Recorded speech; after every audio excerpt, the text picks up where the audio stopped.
이걸 모르면은요, 평생 고생만 하다 인생이 끝날 수도 있습니다. 많은 사람들이 이렇게 믿고 살아가죠. 열심히 일하면 언젠가는 잘 살게 될 거다. 고생 끝에 낙이 온다고요. 하지만 현실은요, 매달 아끼고 최선을 다했는데도요, 월급은 통장을 스칠 뿐이고요, 생활비에 쫓기기 바쁩니다. 반면 어떤 사람들은요, 똑같이 벌면서도요, 점점 자산을 쌓고요, 결국 자유를 누리게 되죠. 이렇게 같은 시간을 들이고도 전혀 다른 결과가 나오는 이유는 뭘까요? 오늘 영상은요, 열심히 일을 해도 가난해지는 구조와요, 그것을 전환하기 위한 작은 습관을 알아보겠습니다. 고생만 하다 끝나는 인생을 원하지 않는다면요, 오늘 영상을 끝까지 시청하시기 바랍니다. 현대그룹의 창업자인 정주영 회장은 이렇게 말을 했죠. 고생만 하면 되는 줄 아는 사람이 제일 위험한 사람이라고요. 고생은요, 성공의 필요 조건이지 충분 조건은 아닙니다.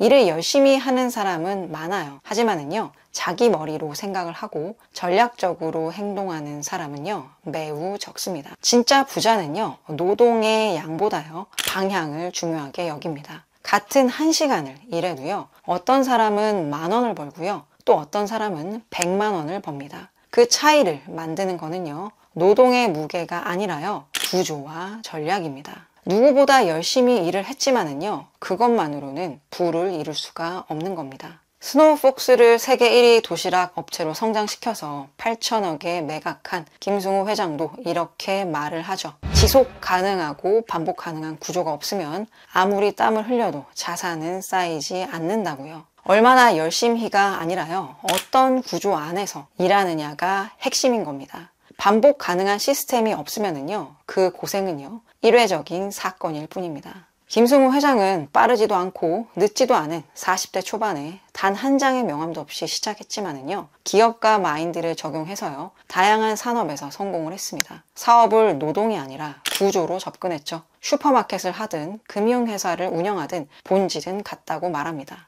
진열하고 시스템을 만들고 반복이 가능한 구조를 세웠습니다. 누군가는 고생을 안 하면 어떻게 성공하냐 라고 반문할 수도 있어요. 맞는 말이죠. 고생은 필요합니다. 하지만 더 중요한 거는요, 그 고생이 어디를 향하느냐입니다. 방향이 없는 고생은요, 결국 의미 없는 반복일 뿐입니다. 더구나 남이 만든 시스템 안에서 남이 정한 기준으로 고생하는 거는요, 내 삶의 통제권을 내어주는 일입니다. 우리는 고생을 줄이지 말고요, 고생이 쌓이게 만들어야 합니다. 구조를 설계하세요. 소비를 통제하면서도요, 자본이 자본을 끌어들이는 구조를 만들어야 합니다. 경험에 투자하세요. 단순한 구매가 아니라요, 나를 보양시킬 수 있는 경험에 돈을 쓰는 것이 자산이 됩니다. 그럼 어떻게 자산이 쌓이는 구조를 만들 수 있을까요? 지금 바로 할 수 있는 현실적인 습관을 알아보겠습니다. 첫 번째, 자산 중심의 소비로 바꾸세요. 월급이 들어오면은요, 가장 먼저 나에게 투자하는 항목부터 채우는 습관을 들이세요. 많은 사람들은 돈이 생기면 제일 먼저 쓸 일을 떠올립니다.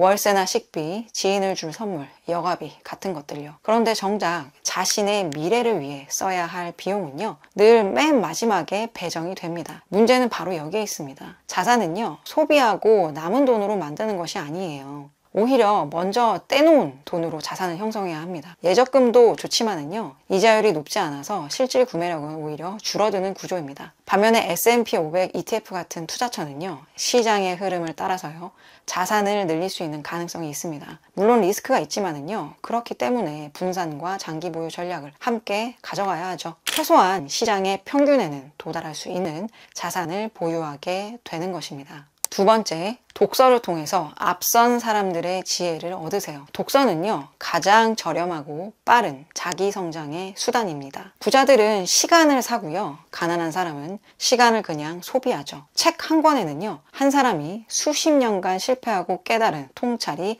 압축되어 있습니다. 그거를 단 며칠 안에 읽고요, 내 삶에 적용할 수 있다면 이보다 효율적인 투자가 또 있을까요? 책의 지식을 통해서요, 돈을 버는 방법을 배울 수 있습니다. 특히 돈을 버는 방법뿐 아니라요, 지키는 방법까지 가르쳐 줍니다. 혹자는 이렇게 얘기할 수도 있어요. 책을 읽을 시간이 없다, 혹은 읽어도 남는 게 없다 라고요. 얇은 책이나 유튜브 독서 요약 콘텐츠부터 시작해도 좋습니다. 중요한 거는요, 완벽하게 읽는 게 아니라요, 생각을 조금씩 바꾸는 것입니다. 세 번째, 감정적인 소비는 하루만 미뤄보세요. 이건 단순한 전략 팁은 아닙니다. 감정적인 소비는요, 스트레스나 외로움 같은 마음의 결핍을 돈으로 해결하려는 행위입니다. 이런 소비는요, 일시적으로 만족을 주지만은요, 곧 후회와 불안이 밀려오죠. 게다가 반복되면은요, 자산은 줄고요, 스트레스는 더 커지게 됩니다. 미국의 심리학자들은요, 충동 구매의 70% 이상이 감정적인 요인 때문이라고 말을 합니다. 그래서 사고 싶은 물건이 있다면 하루만 미뤄보라 라는 말이 나오는 거예요. 단 하루만 지나도요, 상당수의 구매 욕구가 사라진다는 연구 결과도 있습니다. 혹자는 이렇게 말할 수도 있어요. 이렇게 고생해서 일을 하는 게 너무 스트레스인데 이 정도 소비도 못하냐? 라고 할 수도 있죠. 그럴 때는요, 소비의 양보다요, 소비의 방향을 바꿔보세요.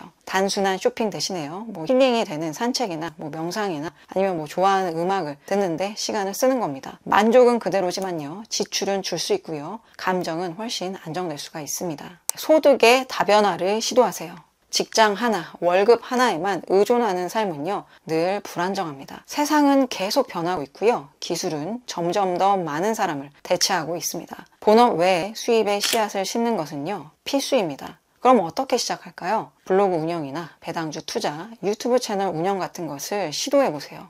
요즘은 작은 취미도 돈이 되는 시대이죠. 중요한 거는요, 처음부터 수익을 노리지 않아도 된다는 겁니다. 목표는 수익을 낼 수 있는 구조 그 자체를 스스로 설계해보는 것입니다.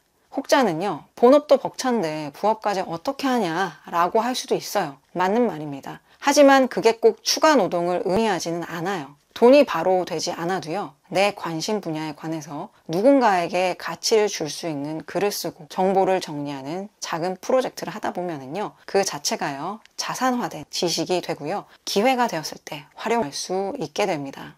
이렇게요, 자산 중심의 소비, 꾸준한 독서, 감정의 통제, 수익 구조의 설계는요, 모두 연결되어 있습니다. 그리고 지금 당장 작은 실천부터 시작할 수 있습니다. 그게 월급의 5%일 수도 있고요, 하루에 10분 독서, 블로그 글 1개가 될 수도 있습니다. 부자가 되는 태도는요, 돈이 아니라 생각에서부터 시작이 되고요, 그 생각은요, 작은 행동으로 시작될 수 있습니다.